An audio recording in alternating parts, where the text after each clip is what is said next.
Alright guys, I'm going to do a basic bank reconciliation problem. I pulled this from a previous book that I used, but bank reconciliations are pretty much the same, and this one actually provided the answer, so I feel pretty confident in doing this one and making a YouTube video with it.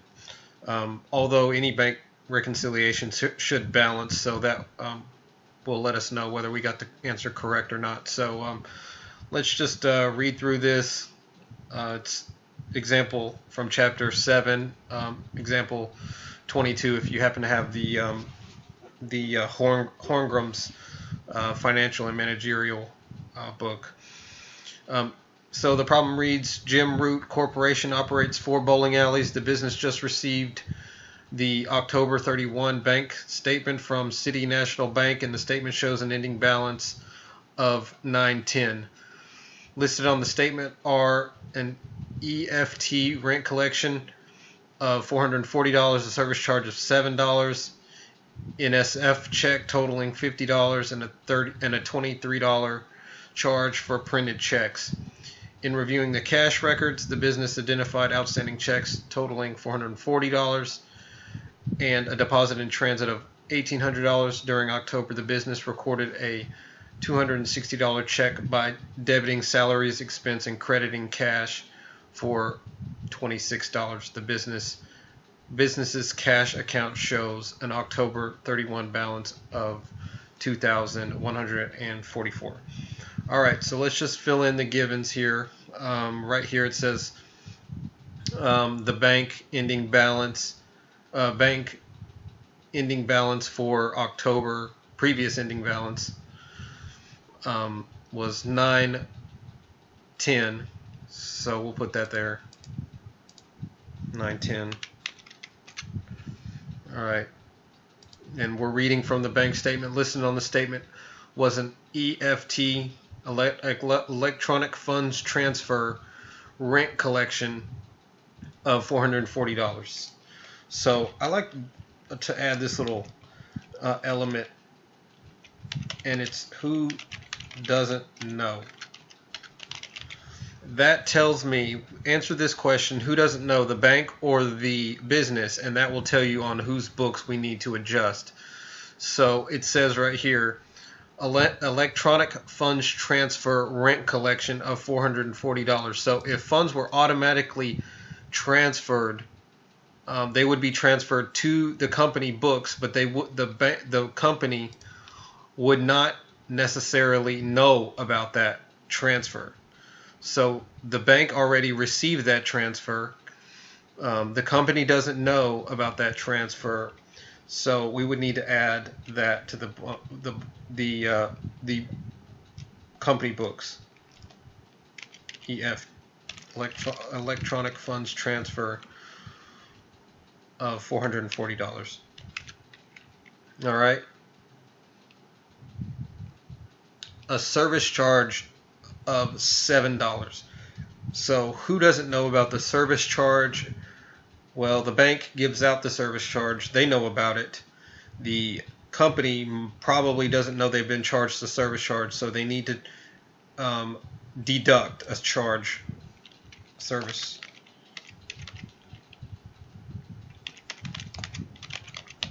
And that's $7. Okay.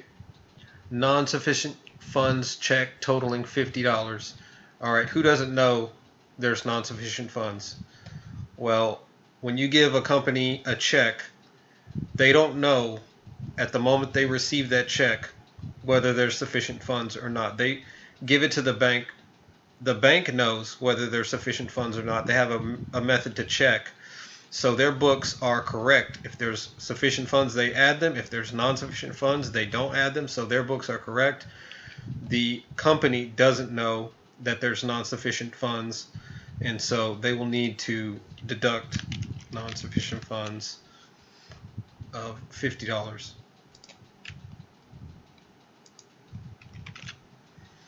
All right. And a $23 charge for printed checks. So who doesn't know about a charge for printed checks? Well, the bank prints the checks. they issue the charge, and the company probably doesn't know about that, so they're going to have to deduct the charge for checks. And that was $23, okay, for printed checks. In reviewing the cash records, the business identified outstanding checks totaling $440. So an outstanding check is a check that the company wrote and it hasn't reached the bank yet. So when the company writes the check, they go ahead and deduct that from their cash account, but it has yet to reach the bank, so it needs to be deducted from the bank's books.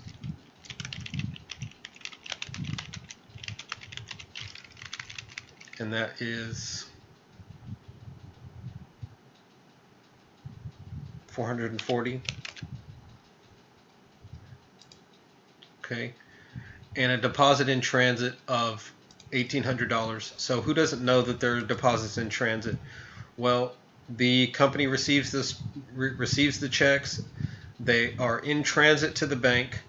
The bank doesn't know who sent them, when they sent them, and when they're going to arrive, so they need to be added to the bank. Deposit.